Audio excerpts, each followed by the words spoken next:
Bryan Gould, the CEO of Aspenleaf Energy, joins me in a second. But before then, please donate to keep these shows on, because we talk about the provocative things that you do not see on the mainstream news, nor the attitudes that you would see on mainstream news. And you are a business person. You are dealing with the energy. Let's talk about the culture of Canada, because more and more people in the world say we are unproductive. It takes 10 years to get something done, if it does get done. Are we just falling behind because of some lacking in our national spirit? We don't build railroads anymore. I think we're lacking in a couple of things. First off, I think we're lacking in culture. I think we have vilified success. We have vilified people that build things. Yeah, they must be doing something wrong if they're successful. Well, you're clearly, an evil person stomping on the downtrodden if you're successful. Meritocracy has gone out the window in favor of identity politics. All these things are destructive in terms of a culture that can get things done.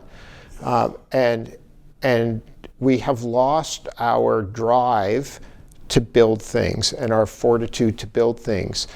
It seems to me like everyone in our society has the ability to say no to projects, including non-citizens, by the way, and no one has the power to say yes.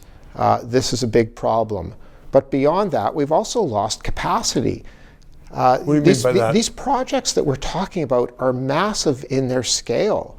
They require skilled labor at levels that we don't have in this country. Any longer. We used to, though. We used to, but what you see now is when we build these projects, they go way over budget. Virtually every major project will go over budget. And it used to be, I was having a conversation the other day and I said, in the good old days, when your project went over by a factor of 2, that was the good old days. Now you have things like the Trans Mountain Pipeline where it goes over by a factor of 4 or almost 5. This is the reality. Part of it is because we've lost the capacity, construction, workforce, labor. And part of it is we have this web of regulations. It's not just getting permitting to build a project, but once you get approval, it's almost impossible to do this in an efficient way. I think, and to confirm this, that you had either conservative leanings or you're supporting the Conservatives. What you're talking about, what Canada's missing, sounds like what Carney is trying to do as Prime Minister. Kickstart the government, get rid of all the a lot of the bureaucracies and regulations, and clear through it so we can make money again.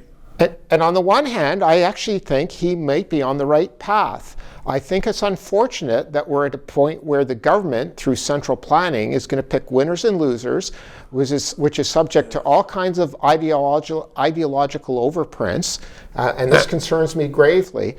But I will give Carney some credit that at least he's got the fortitude to get things kick-started and override the complete barriers. Wonderful words. We'll see what happens. Thank you. 3 minutes. To those of you who have subscribed and donated, a heartfelt thank you. You're keeping us on the air. If you're watching and you haven't, please try to do so, because 4 years ago we started this show because there needed to be independent analysis. Now more than ever, with the Online Harms Act. Once that gets into law, it's been passed once by the House, there are going to be hundreds of bureaucrats censoring the news in Canada, censoring this show. We need to keep it on the air. Thanks for your support.